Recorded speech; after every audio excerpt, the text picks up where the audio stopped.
Okay, and we're going to look at the idea of uniting Christ and Lucifer. Now, this is something that I picked up on from some of my previous research I've done over the years into a 1960s group known as the Process Church of the Final Judgment. And in the Process Church of the Final Judgment's literature, they describe how you have dual aspects in a three-part series. You have God and the devil, Jehovah and Lucifer, Satan and Christ. I'll run that by one more time. God, and then on the opposite of that, you have the devil. And the interesting part about God and the devil is God can be considered good, minus one O, which goes back to a German word, gut. Gut, the gut, meaning good. You know, when you eat something that's really good and you're full, your gut, your stomach, good. That's where the word good and God etymologically where it stems from. Then the devil, you have evil without the D.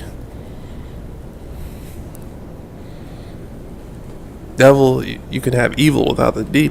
Okay, so then you have Jehovah and Lucifer, and then Satan and Christ. And there's a lot of theological debate over the difference between Satan and Lucifer. I believe the Old Testament has never referenced Satan.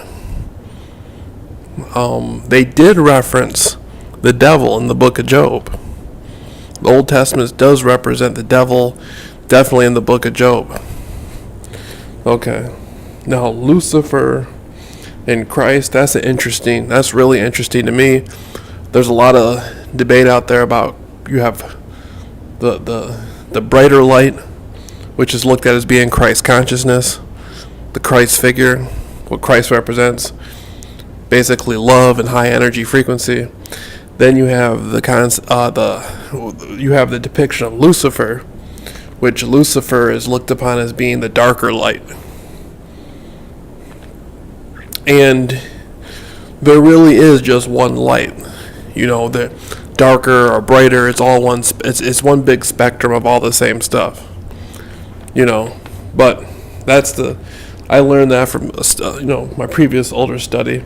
So uniting the principle of uniting Christ and energy and Lucifer energy together, I think the Luciferian energy is more representative of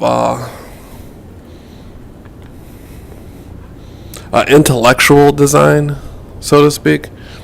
Intellectual design instead of more of a fulfilling spiritual, all-loving presence. The Luciferian energy is a lower vibrational frequency that only goes so far, and is more concerned with the intellectual archetype of nature. And I'll explain it like you can look at a snowflake or a leaf or the or photograph from a satellite of the Milky Way, and there's some archetypal design that runs through everything.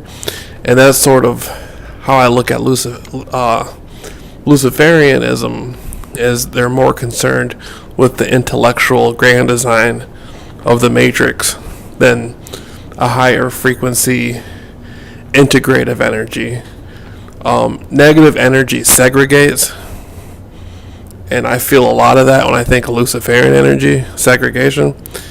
And positive energy integrates. Something, a high frequency energy like Christ energy would be more integrative. That's how I feel.